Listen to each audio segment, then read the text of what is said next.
This radio here is the Emerson model 899 Mercury.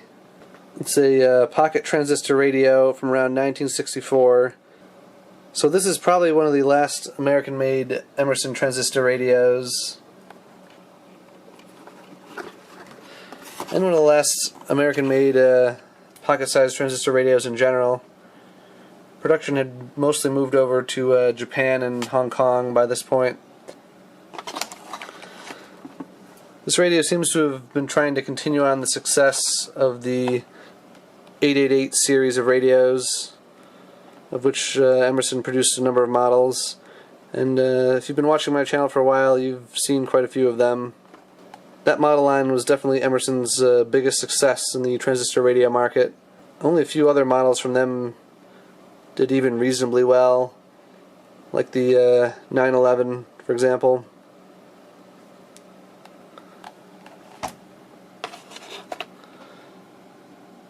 Here's the earphone, which they called the personal listening attachment. It doesn't seem to have ever been used. The cord is still wrapped.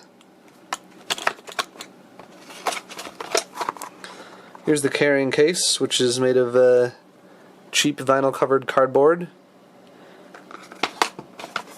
It doesn't seem to have been used, and opening it now would almost certainly destroy it, because the box seems to have seen some moisture. You can see the lid is discolored here, and there's some paint missing there.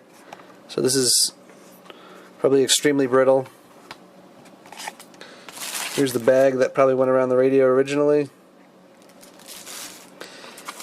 And the extended product service notice. This radio apparently came with a 90-day warranty, and outside of that warranty period, you could mail them the radio and a check for $5 and they would fix the radio. I don't think that coupon's valid anymore, even though it doesn't have an expiration date on it. There's the inside of the lid. You can see it used to say 8 transistor there. I had to replace this piece here. A section of cardboard was missing. That's what keeps the lid from going too far down onto the bottom half of the box. It's still fairly nicely made, although not as nice as some of the radios that preceded it. You can see the front was painted by dipping it in some silver paint. That was pretty typical for American transistor radios and the later cheaper Japanese ones. It's a lot easier than hand painting. They just, dunk the radio into some paint. On the back it says 899 Mercury, Never Break Pocket Radio, Emerson Radio Inc., Jersey City 2, New Jersey, USA.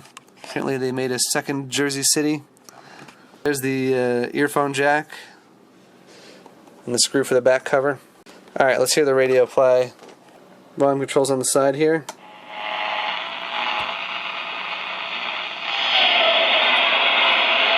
The sound quality is pretty good, as is the sensitivity. It's near my computer right now, so it's going to be picking up a decent amount of interference, but away from it I was picking up tons of stations.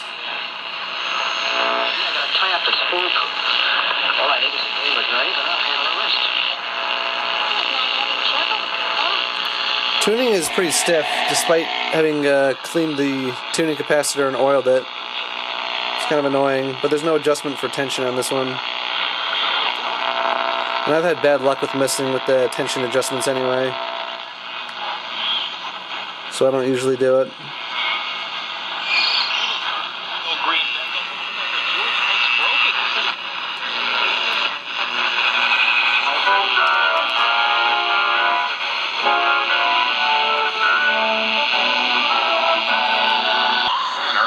Whether you're worried if you're saving enough for retirement or planning for a trip around the world, we'll help you figure it all out. An open phone line has been established by Community Tax for consumers to call and see if they qualify. I'm gonna get in trouble for this, mommy. He asked if you wanted me to, implore any of his strong-arm tactics to have...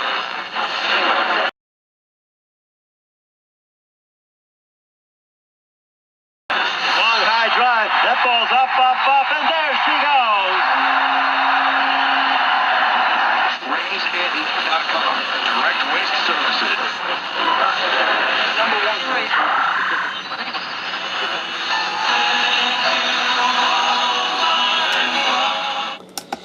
That's it for stations, at least right here and right now. Let's take a look at the inside of the radio.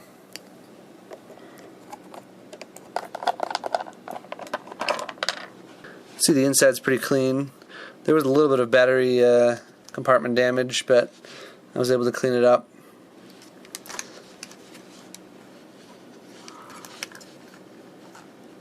There's a mix of American and Japanese parts in here. Board's marked Emerson there, and a number here, which I guess is a chassis number or something along those lines, 630272. There's also the serial number here, 22859533. There were only a couple of caps in here. If I'm remembering correctly, there was 3 electrolytic capacitors, that is. There was also a low voltage disc capacitor there, a 0.47 millifarad one. That had gone leaky and it was causing the output stage to draw excess current. It was pulling like 50 milliamps. I replaced that with a film cap and that brought the current draw back down to normal, like 20.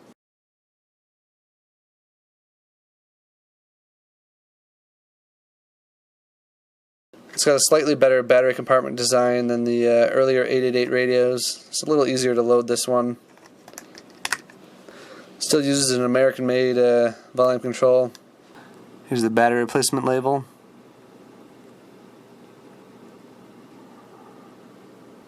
It also says Jersey City 2 there.